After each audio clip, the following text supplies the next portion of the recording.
ଯୀଶୁ ପ୍ରଭୁ ଯୀଶୁ କୃଷ୍ଣଙ୍କଠାରେ ମୋର ଅତି ପ୍ରିୟ ଭାଇ ଓ ଭଉଣୀମାନେ ସମସ୍ତେ କେମିତି ଅଛନ୍ତି? ଭଲରେ ରହନ୍ତୁ। ଆପଣମାନେ ପ୍ରଥମ ଥର ପାଇଁ ଆମର ୟୁଟ୍ୟୁବ୍ ଚ୍ୟାନେଲ୍ ଗୋଲଗତା ଆରାଧନା ଦେଖୁଛନ୍ତି କି? ଲାଇକ୍ କରନ୍ତୁ, ସେୟାର କରନ୍ତୁ, ସବସ୍କ୍ରାଇବ୍ କରନ୍ତୁ। ଆସନ୍ତୁ ଆମେମାନେ ଶୁଣିବା ଯୋହାନଙ୍କ ସୁସମାଚାର ଅଧ୍ୟାୟ 14 ପଦ ସଂଖ୍ୟା 23। ଯୀଶୁ ତାକୁ ଉତ୍ତର ଦେଲେ, ଯେଉଁମାନେ ମୋତେ ପ୍ରେମ କରନ୍ତି ସେମାନେ ମୋର ବାକ୍ୟ ପାଳନ କରିବେ ଏବଂ ମୋର ପିତା ସେମାନଙ୍କୁ ପ୍ରେମ କରିବେ। ଆମେ ସେମାନଙ୍କ ନିକଟକୁ ଆସିବୁ ଏବଂ ସେମାନଙ୍କଠାରେ ଆମର ବସତି ସ୍ଥାପନ କରିବୁ। ପ୍ରେଜ୍ ଦ ଲର୍ଡ, ପ୍ରେଜ୍ ଦ ଲର୍ଡ। ଯେଉଁମାନେ ମୋତେ ପ୍ରେମ କରନ୍ତି ସେମାନେ ମୋର ବାକ୍ୟ ପାଳନ କରିବେ। ପ୍ରେଜ୍ ଦ ଲର୍ଡ, ପ୍ରେଜ୍ ଦ ଲର୍ଡ।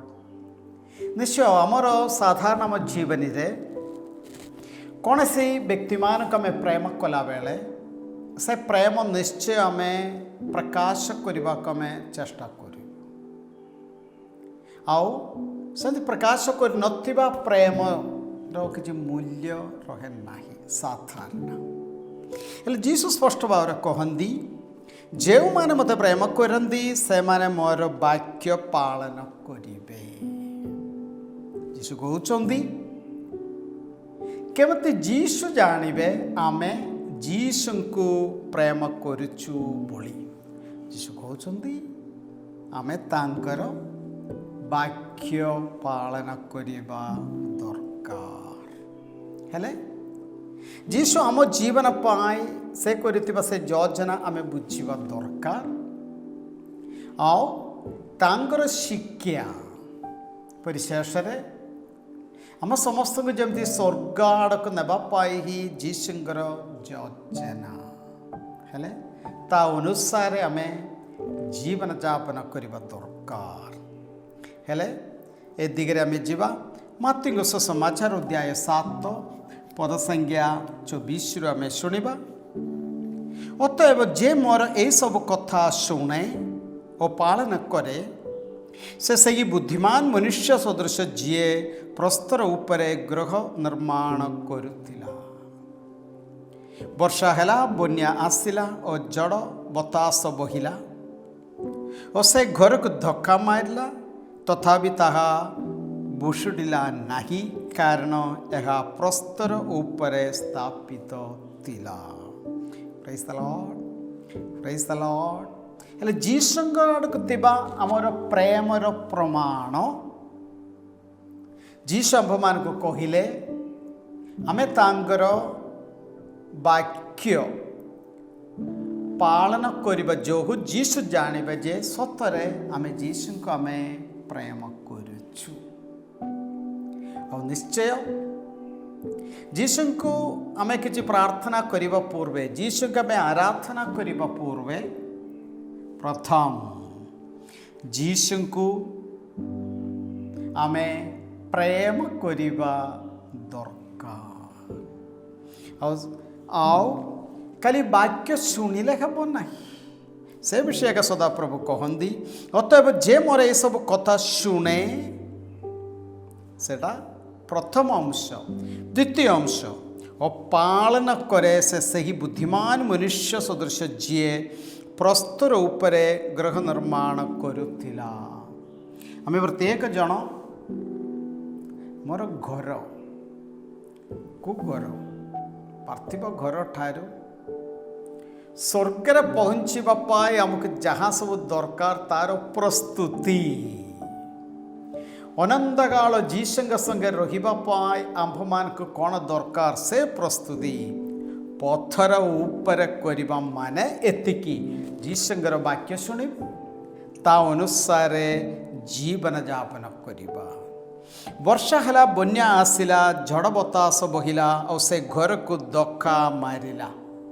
ଏ ପୃଥିବୀରେ ସବୁ ବିଷୟ ଆମର କଣ୍ଟ୍ରୋଲରେ, ଆମର ନିୟନ୍ତ୍ରଣରେ ଆକା ଅଛି, ସେମିତି କିଛି ଗ୍ୟାରେଣ୍ଟି ନାହିଁ।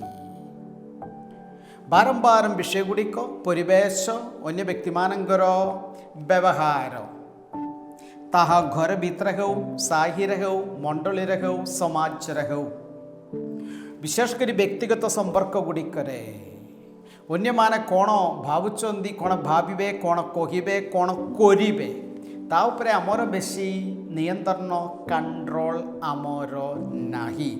ସେଗୁଡ଼ିକ ହିଁ ବର୍ଷା ହେଲା, ବନ୍ୟା ଆସିଲା, ଝଡ଼ ବତାସ ବହିଲା ଆଉ ସେ ଘରକୁ ଧକ୍କା ମାରିଲା। ଏଟା ବାରମ୍ବାର ହୁଏ, କିନ୍ତୁ ତଥାପି ତାହା ଭୁଷୁଡ଼ିଲା ନାହିଁ, କାରଣ ଏହା ପ୍ରସ୍ତର ଉପରେ ସ୍ଥାପିତ ଥିଲା।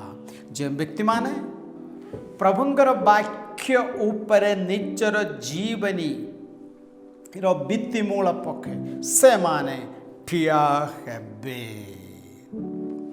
କିନ୍ତୁ ଯେଉଁମାନେ କେବଳ ବାକ୍ୟ ଶୁଣେ କିନ୍ତୁ ତା ଅନୁସାରେ ଜୀବନଯାପନ କରେ ନାହିଁ, ତାହା କ'ଣ? ମାଥ୍ୟୁ 7:24। କିନ୍ତୁ ଯେ ମୋର ଏସବୁ କଥା ଶୁଣେ କିନ୍ତୁ ପାଳନ କରେ ନାହିଁ, ସେ ସେହି ମୂର୍ଖ ସଦୃଶ। ୟେସ୍, ଏଠୁ ସେଠୁ ଟିକେ ଟିକେ ବାକ୍ୟ ଶୁଣେ କିନ୍ତୁ ସେମାନଙ୍କ ଜୀବନ ସମ୍ପର୍କରେ ତାର କୌଣସି ସମ୍ପର୍କ ନାହିଁ। ଉଦାହରଣ, ବାକ୍ୟର ସ୍ପଷ୍ଟ ଭାବରେ ସଦାପ୍ରଭୁ କହନ୍ତି ପବିତ୍ର ଦିନ ପବିତ୍ର ଭାବେ ଆଚରଣ କରିବା ଦରକାର। ସାବତ ମାନେ କ'ଣ? କ୍ୟାଥୋଲିକ ଖ୍ରୀଷ୍ଟିଆନ ହିସାବରେ ପବିତ୍ର ବଳିରେ ଯୋଗ ଦେବା ନିହାତି ଦରକାର। କିନ୍ତୁ ସମୟ ସୁବିଧା ଏଗୁଡ଼ିକ ଅନୁସାରେ ଅନ୍ୟ କୌଣସି କାମ ଦାମ ସବୁ ହେଲେ ଆମେ ଜାଣୁଛୁ ରବିବାର ପବିତ୍ର ଦିନ ପବିତ୍ର ଭାବେ କେମିତି ଆଚରଣ କରିବାର ଅଛି ବୋଲି ଈଶ୍ୱର ଆମ୍ଭମାନଙ୍କୁ ଦେଇଥିବା ଏହି ନିୟମ, ପରମେଶ୍ୱରଙ୍କ ଆଦେଶ ଭିତରେ 10ଟି ଆଦେଶ ଗୁଡ଼ିକ ଭିତରେ ଥିବା ଗୋଟିଏ ନିୟମ ଆରାମରେ ମାନେ ବହୁତ ହାଲକାରେ ଲାଇଟ୍ରେ ଆମେ ଲଙ୍ଘନ କରୁ। ପ୍ରଭୁଙ୍କର ଯେକୌଣସି ବାକ୍ୟ ବିଷୟ ଗୁଡ଼ିକରେ ହେଉ ବା ମାର୍କୋସ ସମାଚାର ଅଧ୍ୟାୟ 16 ପଦ ସଂଖ୍ୟା 15ରେ ସଦାପ୍ରଭୁ କହୁଛନ୍ତି, ତୁମମାନେ ସମଗ୍ର ଜଗତକୁ ଯାଇ ସକଳ ସୃଷ୍ଟି ନିକଟରେ ମୋର ସୁସମାଚାର ପ୍ରଚାର କର। ଏଟା ଗୋଟିଏ ଆଦେଶ। ପ୍ରଭୁ କ'ଣ କହିଲେ କି ବର୍ଷା ହେଲେ ଦରକାର ନାହିଁ, ଖରା ହେଲେ ଦରକାର ନାହିଁ, କାମ ଦାମ ହେଲେ ଦରକାର ନାହିଁ ନା, ସବୁ କାମ ଦାମ ସବୁ ହେଲା ପରେ, ପାଠପଢ଼ା ପରେ, ଚାକିରି ପରେ, ବିବାହ ପରେ, ପିଲା ହେଲା ପରେ, ନାତି ନାତୁଣୀ ହେଲା ପରେ ଆକା ବାକ୍ୟ ପ୍ରଚାର କର ବୋଲି ପ୍ରଭୁ କହିଲେ କି? ଜମା କହି ନାହାନ୍ତି। ହେଲେ ପ୍ରଭୁ କହୁଛନ୍ତି, ପ୍ରଭୁଙ୍କର ଆଦେଶ ମାର୍କ 16:15, ତୁମାନେ ସମଗ୍ର ଜଗତକୁ ଯାଇ ସକଳ ସୃଷ୍ଟି ନିକଟରେ ମୋର ସୁସମାଚାର ପ୍ରଚାର କର। ହେଲେ ଯେ ବ୍ୟକ୍ତିମାନେ ଏଗୁଡ଼ିକ ପାଳନ କରେ ନାହିଁ ସେମାନଙ୍କ ଜୀବନରେ ସେହି ମୂର୍ଖ ସଦୃଶ ଯିଏ ବାଲୁକା ଉପରେ ଗୃହ ନିର୍ମାଣ କରୁଥିଲା, ବାଲି ଉପରେ ଘର କଲା। କାହିଁକି? ଭିତ୍ତିମୂଳ ନାହିଁ। ବାକ୍ୟ ଶୁଣୁଛି, ଗିର୍ଜାକୁ ଯାଉଛି, ହାତରେ ବାଇବଲ ଅଛି, କିନ୍ତୁ ବାକ୍ୟ ଗୁଡ଼ିକର ସାରାଂଶ ଜଣା ନାହିଁ, ତା ଅନୁସାରେ ଜୀବନଯାପନ କରୁନାହିଁ। ଆମ୍ଭମାନଙ୍କ ପାଇଁ, ଆମର ଜୀବନୀ ପାଇଁ ସଦାପ୍ରଭୁ ଦେଇଥିବା ଗୋଟିଏ ୟୁସେଜ୍ ମାନୁଆଲ୍। ସାଧାରଣ ଯେକୌଣସି ଇଲେକ୍ଟ୍ରୋନିକ୍ ଜିନିଷ ଆମେ କିଣିଲା ବେଳେ, ଫ୍ରିଜ୍ ହେଉ, ମୋବାଇଲ ହେଉ, ଯେକୌଣସି କେମିତି ତାହା ୟୁଜ୍ କରିବା, କ'ଣ କରିବାର ଅଛି, କ'ଣ ନ କରିବାର ଅଛି ବୋଲି ଛୋଟ ଗୋଟିଏ ବହି ଥିବ, ତା ସଙ୍ଗେ ଛୋଟ ବହି ୟୁସେଜ୍ ମାନୁଆଲ୍।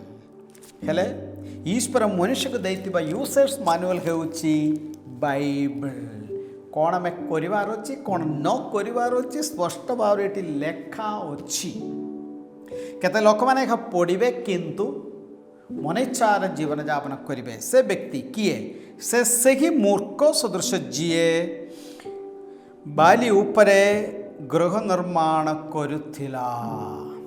ବର୍ଷା ହେଲା, ବନ୍ୟା ଆସିଲା, ଝଡ଼ ବତାସ ବହିଲା ଏବଂ ସେ ଘରକୁ ଧକ୍କା ମାରିଲା। ଫଳ ତହିଁରେ ତାହା ଭୁଷୁଡ଼ି ପଡ଼ିଲା ଏବଂ ତାର ପତନ କି ଭୟଙ୍କର। ତେଣୁ ମୋର ଭାଇ ଓ ଭଉଣୀମାନେ, ଆଜି ସଦାପ୍ରଭୁ ଆମ୍ଭମାନଙ୍କୁ ଏ ପ୍ରଶ୍ନ ପଚାରୁଛନ୍ତି। ଯୋହନ 14:23 ସତରେ ମୋର ପ୍ରିୟ ପୁଅ ଝିଅ, ତୁମେ ମୋତେ ପ୍ରେମ କରୁଛ କି?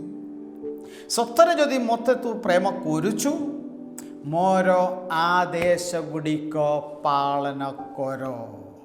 ମୁଁ ତୁମମାନଙ୍କୁ ଦେଇଥିବା ଆଦେଶ ଅନୁସାରେ ଜୀବନ ଯାପନ କର।